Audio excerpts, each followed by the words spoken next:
Yeah. Just to remind you that the time doesn't allow for questions in most presenters to come from the floor, but as I said last night, all the presenters are only too willing for you to approach them at any time throughout the conference and ask those questions.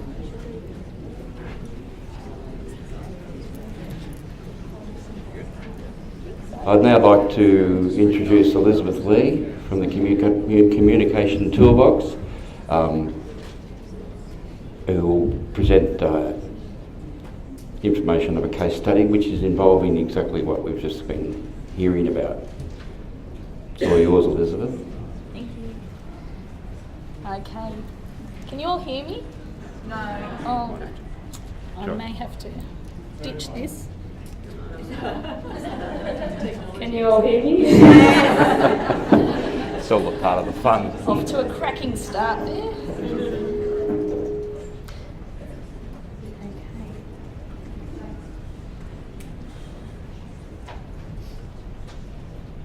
Good to go. Okay, well, hello everyone. My name's Elizabeth Lee and I'm a speech pathologist. Today I'm speaking to you about utilising eye gaze technology for communication, but really it's all about a person I work with called Louise, and Louise is here today, she's down the back. I'd like to apologise first for my voice. I did so much chatting last night, it was ridiculous, so I sound a bit croaky. So I'll start by telling you a little bit about Louise. Louise is 20 years old and she has a diagnosis of Rett syndrome. She's non-verbal, however from time to time she does vocalise and she can smile as well. At the moment she does not have a functional communication system that she can access independently, however we are working on this. She does use some text and symbol-based communication books at specific times, for example when something is wrong. And she also has a step-by-step with levels, which is a simple communication device that she's assisted to use to share news between her home and the day service where she attends each day. And back when Louise was in school, she also used a high-tech communication device called a Mighty Mo, again with assistance because of her limited functional hand control.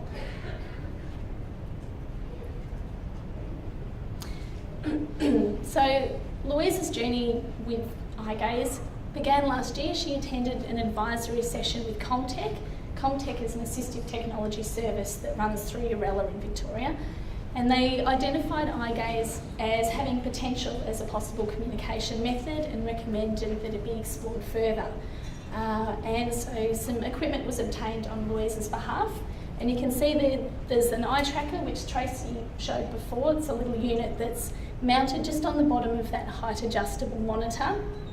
And Louise's wheelchair can be tilted as well, so between those two movements she can obtain a really good position to be using eye control.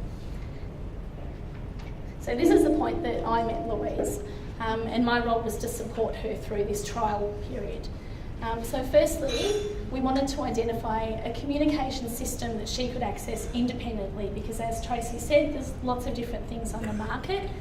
And further to that, we wanted to also find compatible communication software that offered access to a robust communication system that I think Mary Louise was speaking about. So one that has core vocabulary, the words that you need, high frequency words on a day-to-day basis, as well as all the fringe words so that you can communicate about the things that you need from time to time but are still really important to you. As an example, meerkat maybe.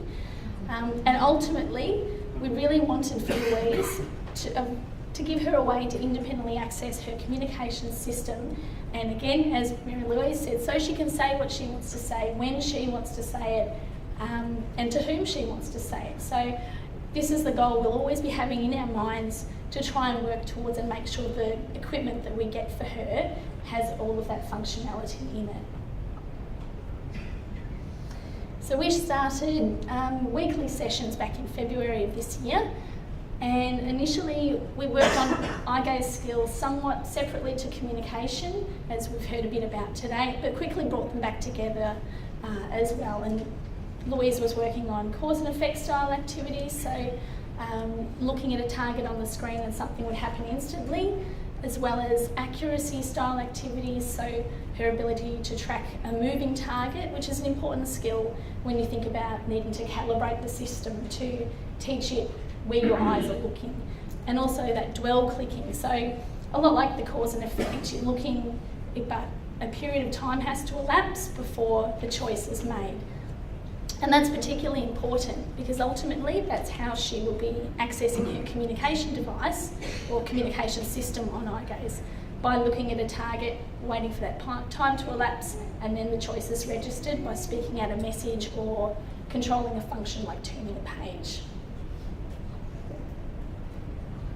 And the way we achieved this was through those activities, the Look to Learn and Scenes and Sounds suite. As you've seen, they're really fun and motivating, but the reason I love them is they're very, you can customise them and make them all about the person. So after talking with Louise's family and getting to know some of her interests, I filled it up with all the pictures of the characters from shows she likes and movies, and also pictures of her family and her friends, and little video clips and movie trailers that I pinched off the internet to show the favourite movies she's got. So it was all about her. So I'll show you a little bit of footage, and this is of Louise interacting with the sensory area of the activities, because they're all broken up into different eye gaze skills. So these are cause and effect style things.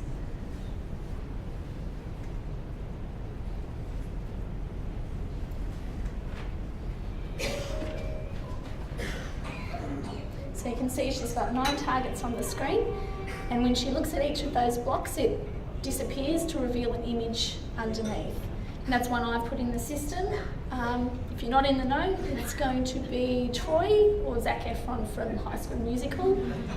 He's a motivating force for us.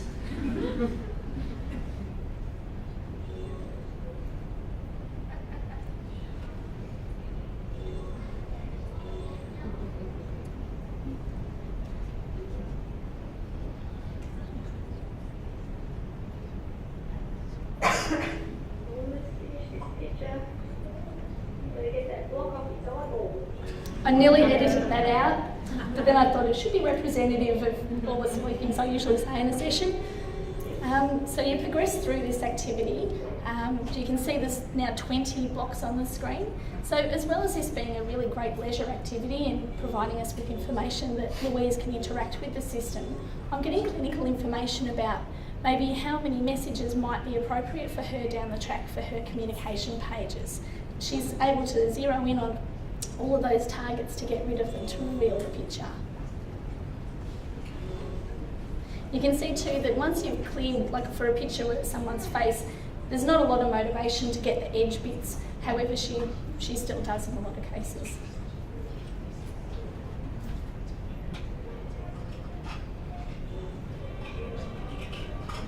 And this activity is same theme but slightly different activity, where instead of uniform blocks, it's now some shapes, some brickwork.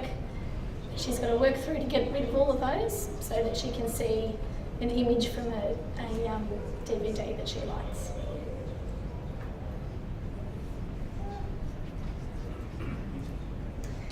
This video clip is from the target activity area, so it's about eye gaze accuracy. And I think I showed with this one too, Tracy, the fruit punch. So for her, this is one of the first opportunities that she's had to independently play a game.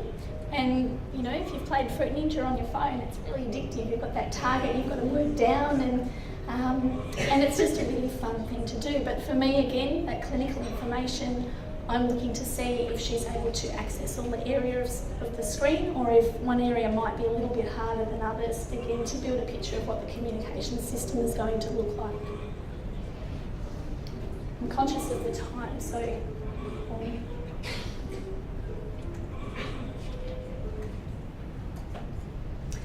so while we were having all of these things happen in our sessions, I was also organising different trials of the different technology that's out there, and also looking through all the different communication systems in terms of the software to see what might be a good match for Louise's skills. and checking to see if they were a robust communication system with access to all the things that we need and customisable so that we could make changes along the way. For a whole host of reasons that I could talk for hours on, I felt like the recommendation, the most appropriate bit of technology was the GridPad i11. And that one that, I don't know, do you have that here? Well, I've got the 18. Okay. So it's a regular tablet, but it's been modified with some additional functions, and it's got an eye tracker camera attached to it as an integrated system, and it'll be running the Grid 2 software and again one of those pod systems. So a pod 15 plus, so 15 main message areas. It was designed for people with school age, however, Louise has used something similar when she was at school, so it is going to be appropriate, and if there's anything that might be more appropriate for someone younger, I can change that, so that's okay. So this is what it looks like. You can see the colour coding. This page set has been optimised for eye gaze use, so you can see at the top left there's that red button. There's a rest area, so literally she can look to that area, rest her eyes while she orients herself to the screen without accidentally choosing some messages along the way.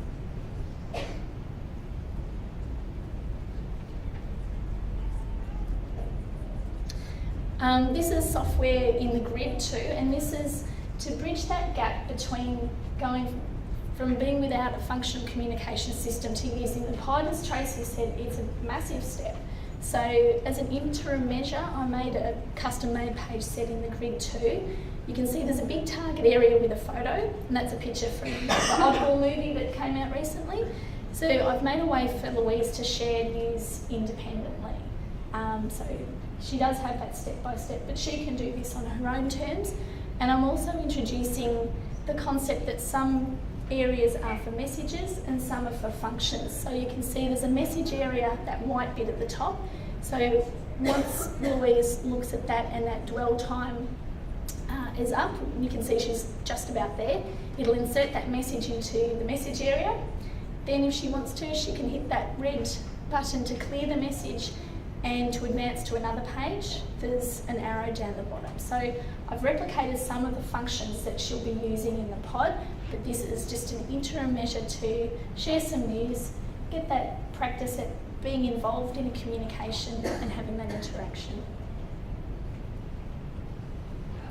So coming back to the rationale of why I felt that the GridPad I and the Grid 2 and the pod was the most appropriate for Louise. Lots of reasons, but some of the main ones, she trialled the software herself and was able to independently use it to do all the things that she normally does during our sessions. A bit about the device itself, it has a safe access mode. So as I said, it's a regular desktop computer with all the functions in it, but you can pair it back to just allow access to the eye gaze programs. And considering Louise attends a day service where there's lots of different people supporting her, this can be a good way to support the people supporting her, to make it a little bit easier, at least initially, and it doesn't impact on Louise's use of the device, but it does make things a little bit more simple. The device is also relatively durable compared to other things on the market. It's got a toughened screen and some other things, inbuilt speakers, so it can be nice and loud to be heard in noisier environments. And as I said, providing that access to a great communication system. So I've got a little bit of footage of Louise interacting with that GridPad I technology. So this activity, the 6 birds, you toggle them on and off to sing a particular harmony, and you can play around with making some music. You can see the device itself, it's a lot smaller than that monitor that she's been using in sessions, but that can be a good thing, because if you think about all the non-verbal communication that you get from looking at your communication partner and smiling and having a laugh, she's got a greater opportunity to participate in that because she doesn't have this physical barrier of a big monitor in the way.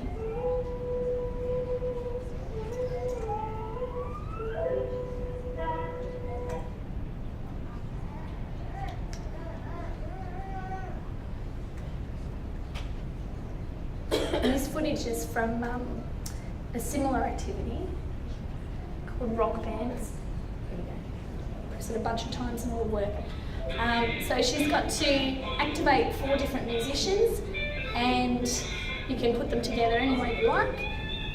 The reason I wanted to show this though is you can see on Louise's wheelchair tray she's got that big fat book, that pod book. So normally I do toggle between using the pod via eye gaze and whatever activity we're doing, so we can make comments and things, but for an activity that needs that continuity with looking at different things, it makes a bit more sense to have something I can quickly jump in and make a comment and model some language for. So as much as technology is an amazing resource for people, having something like tech is also a really great move too. There's going to be times where, for whatever reason, technology isn't available, as simple as someone forgets to plug it in one night. So being familiar with the light tech option is still really good.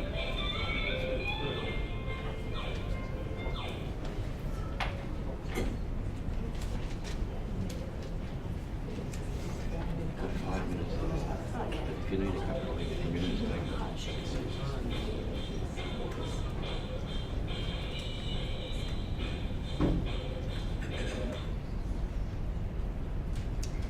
I think this is the last bit of footage I wanted to show.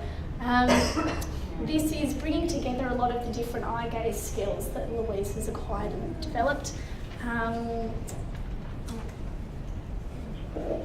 So cause and effect, she looks at the sun and it does something horrible to the sheriff, and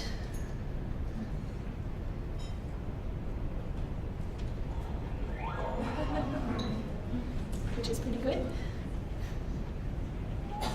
And also that dwell function, and each time you look at the sheriff, a slightly different activity occurs.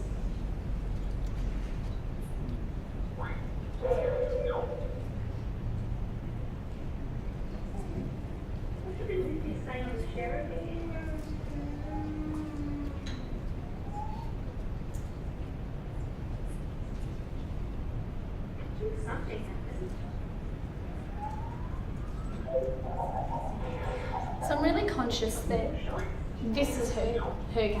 This is her activity. I don't want to tell her. I don't know what happened there. I don't want to tell her to go and do something. I do over time want to teach following directions. So I kind of plant the seed. Oh, I think something happens if you do that, and you saw that she did go and do it. She may have been going to do that anyway without any input from me. However, I respond appropriately. I give her that feedback. And over time, this is how we develop these kind of skills. So that brings us up to the here and now. Recently, we put in an application for funding from the Victorian Aids and Equipment Program, Electronic Communication Devices Scheme, and Louise has been successful in this. And so she's on the wait list at the moment to release funding towards the equipment that we've spoken about. It's model in our sessions, the light tech pod, as well as the Grid 2 page set that I made for sharing news and learning about different button functions, as well as the pod, optimised pod that's on the eye gaze system. We're doing errorless communication activities, and you saw a good example of the Simon Says. We're doing different stuff, but the same concept of it doesn't really matter which thing she chooses on the page, because they all communicate much the same message. It might be sharing a comment about something. It's awesome, wonderful, great, lovely. Pretty much they're all good things. And also some choice making, not limited to bowling and shopping, thank goodness, but a few more things than that.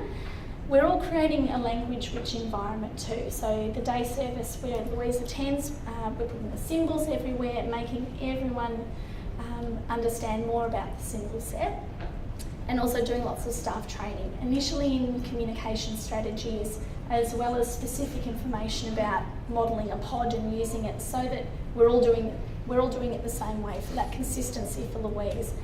And once we get the high-tech stuff, then I'll be doing the training on the operational features, turning it on and off, making sure the volume's right for the situation, charging and all of those things.